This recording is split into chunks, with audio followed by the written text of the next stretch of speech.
This concrete wall heats your entire home all winter.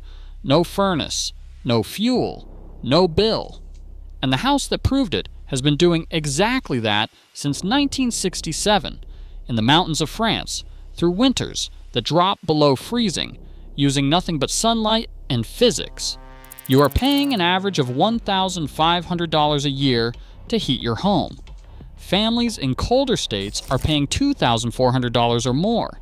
And you have been paying it every single year since you moved in exchange for a system with a 15-year lifespan that will cost you another $10,000 to replace when it fails. The wall that replaces it costs $800 in materials. It lasts 100 years, and it was patented by an American inventor in 1881. That is not a typo. 1881. Before electricity was common, before the automobile, before your great-great-grandmother was born. The heating problem you are paying to solve every winter was solved 143 years ago, and the solution requires nothing that cannot be found at a hardware store. The reason you have never heard of this is not an accident. There is a $150 billion industry that depends on you not knowing it works, and in this video, we are going to expose the research that proved it, the budget that was killed to bury it, and the appraisal system that makes it nearly impossible to finance even today. It starts with an American inventor named Edward Morse, who filed the patent in 1881, and a French engineer who proved it again in 1967. And the story of why you still don't have one on your house begins the moment cheap oil arrived. Edward Morse was not a radical.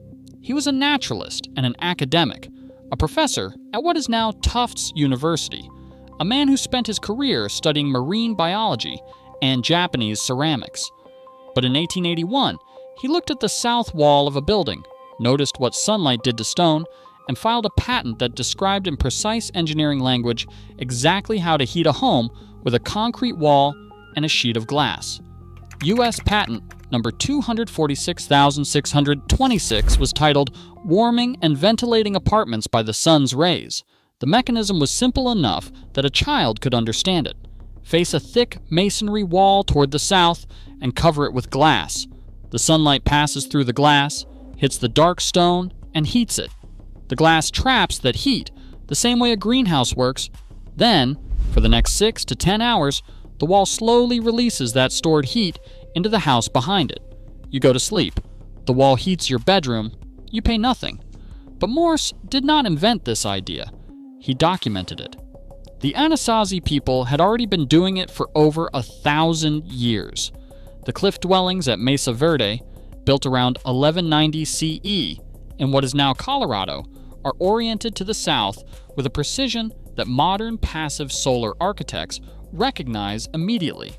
Massive stone walls collect heat during short winter days. Deep cliff overhangs block the higher summer sun. The thermal mass of the rock evens out the extreme temperature swings of the high desert. These were not primitive shelters. They were engineered environments. And before Mesa Verde, there was ancient Greece. Around 400 BCE, the historian Xenophon recorded Socrates describing the ideal house design, rooms that face south so the winter sun can enter, with a covered porch to block the higher summer sun. The Roman architect Vitruvius wrote the same recommendation around 15 BCE in De Architectura, arguably the oldest engineering textbook in existence. 2,000 years ago, the best builders in the world knew that the south wall of your house was free energy. That knowledge was built in for most of history. Stone and earth were the only building materials available. Thermal mass was not a design philosophy, it was the default. The default changed when cheap materials and cheap energy arrived together. Wood frame construction, cast iron radiators, coal, natural gas. The house that heated itself was replaced by the house that burned something, and an industry grew up around selling you what to burn. Then, in 1956, a French engineer named Félix Trom walked into a government laboratory in the Pyrenees and asked a simple question. What if we built the old wall back? By 1967, he had built entire houses on the principle. In Odilio, France, a mountain village where winter temperatures drop well below freezing, Trombey's concrete and glass houses held interior temperatures above 18 degrees Celsius through winter nights, without a furnace, without fuel, without a monthly bill. They are still standing today and heating themselves.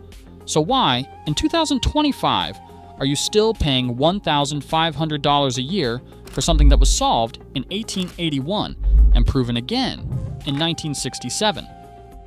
Here is how a Trombe wall works, explained the way a child would understand it.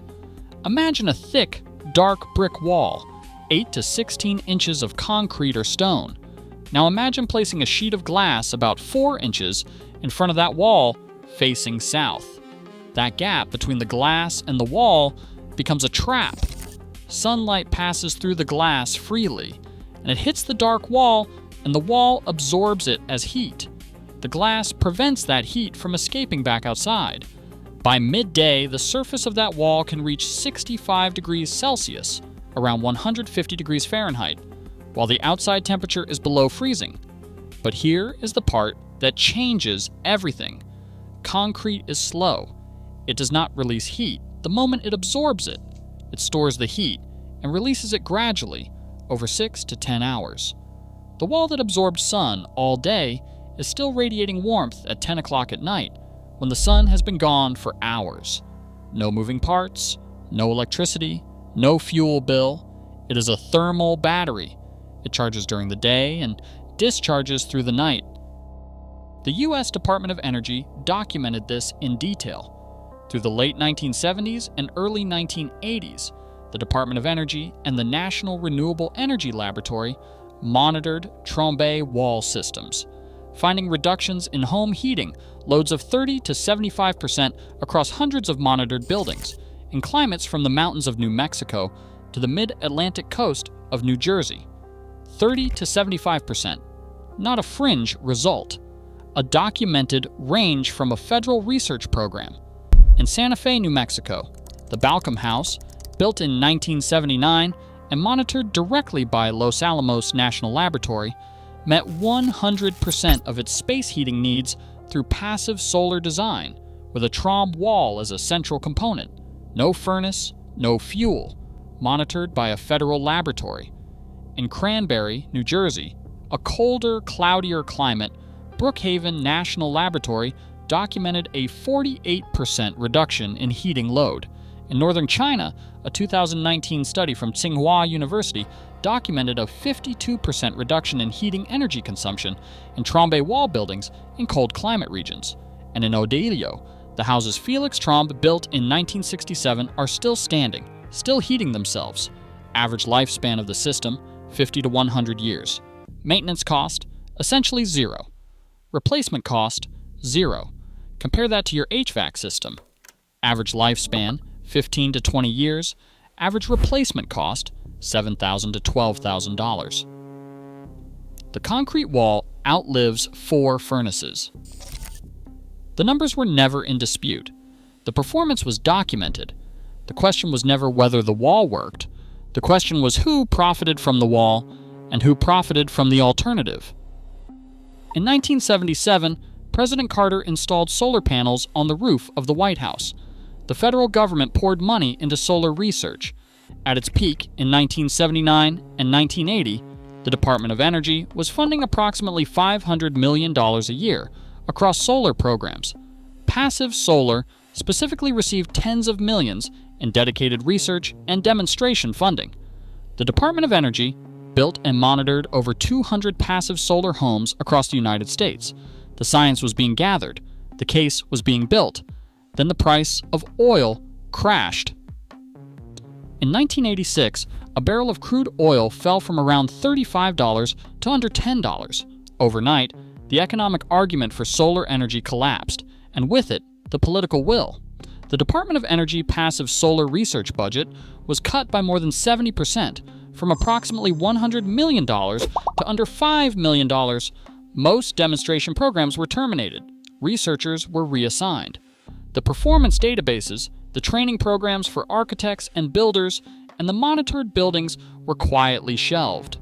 By the mid-1980s, passive solar construction had essentially collapsed as a mainstream practice in the United States, not because it stopped working, because oil got cheap, and cheap oil made the furnace cheaper to run than the political effort required to change how houses were built. No one banned the Trombe wall. No law was passed against concrete and glass. The system simply stopped funding the knowledge, and the industry that replaced it had a compelling product to sell. The HVAC industry today generates approximately $150 billion in annual revenue in the United States alone. That revenue depends on a replacement cycle. Every 15 years, every home in America is a customer again. A concrete wall that lasts 100 years and requires no replacement is not a product. It is the absence of a product. And the absence of a product generates no lobbying budget, no trade association, no presence in the building codes that determine what gets financed. That last point matters more than most people realize. Fannie Mae and Freddie Mac, the institutions that back most American mortgages, use appraisal guidelines that do not include a line item for passive solar features. An appraiser cannot add value to your home for a Trombe wall the way they can for a new HVAC system. The wall that heats your house for 100 years for free is worth exactly $0 in an appraisal. The system you replace every 15 years is worth thousands. And there is the building code. The International Residential Code has no Trombe wall category. A builder who wants to construct one must navigate custom engineering approvals, a process that can add $3,000 to $5,000 in compliance cost to a wall that cost $800 in materials. No one banned this. The system just was not built for it. And there is no supply chain behind a concrete wall and a pane of glass. No one profits when you build one. That is not a coincidence. That is why you have never seen it on the cover of a home improvement magazine. But the knowledge never disappeared. It just moved to the margins. The full professional version of a Trombe wall is straightforward for anyone doing a new build or a major renovation. A south-facing exterior wall, 8 to 16 inches of concrete block, dark-colored or painted dark, with double-pane glazing installed approximately 4 inches in front of the surface. Installed cost, roughly $15 to $30 per square foot, compared to $50 to $100 per square foot for a full HVAC system with ductwork. A 200 square foot Trombe wall can meaningfully reduce heating load for the entire south side of a house. Documented payback period, 7 to 15 years. After that, it heats your home for free for the rest of the building's life. For anyone in an existing home or renting, the principle still applies at a smaller scale. The DIY version is not the same as the engineered version. Be honest about that. But it is real, and it is accessible. The simplest entry point is a solar collector box, a south-facing frame built against an existing exterior wall, glazed with a repurposed window or twin-wall polycarbonate sheet, with dark painted thermal mass inside, such as concrete blocks, water-filled black containers, or dark stone. Materials cost for a room-scale version, $200 to $800. The Build It Solar community has documented dozens of these builds, with before and after heating bills showing reductions of 15 to 30% for the rooms served. This will not replace your furnace, but it will turn the south-facing wall of your living room into something that works for you instead of against you, starting this winter. If you want to go further, the Earthship community in Taos, New Mexico has been building owner-constructed thermal mass homes since the 1970s. Architect Michael Reynolds has documented these builds for 50 years in climates from the high desert of New Mexico to Scotland. The Passive House Institute maintains a network of certified architects and builders across North America and Europe. The knowledge exists. The builds exist. The performance data exists. What does not exist is a supply chain that profits from selling it to you. So here's where things stand. The technology is 143 years old. The science behind it predates electricity. The Romans understood it. The Anasazi built it into cliff faces 1,000 years ago. A French engineer proved it in a mountain village in 1967. and the houses he built are still heating themselves today. The federal government proved it worked in the 1970s. Los Alamos National Laboratory documented it. Brookhaven documented it. 200 monitored homes across the United States documented it. And then, in a single budget year, the research stopped. Not because the wall stopped working, but because the oil that made furnaces cheap got cheaper. A $150 billion industry grew in the space that opened up. An appraisal system calcified around it. Building codes were written around it. And the concrete wall and the pane of glass got left on the other side of a financing gap that has never been closed. You do not have to pay $1,500 a year to heat your home. That problem was solved in 1881. The people who understand this are already building it in New Mexico, in France, in Scotland, in northern China. They are not waiting for a home improvement magazine to tell them it is acceptable. They are reading the same federal studies that have been publicly available for 40 years. If this is the kind of thing that matters to you, solutions that were proven, buried, and left for people willing to look, then this channel exists for exactly that reason. Subscribe and share this with someone who is still paying for a problem that was already solved. A lot of what we cover was nearly lost, not because it stopped working, but because the industry moved on to something more profitable. We are not going to let it stay lost.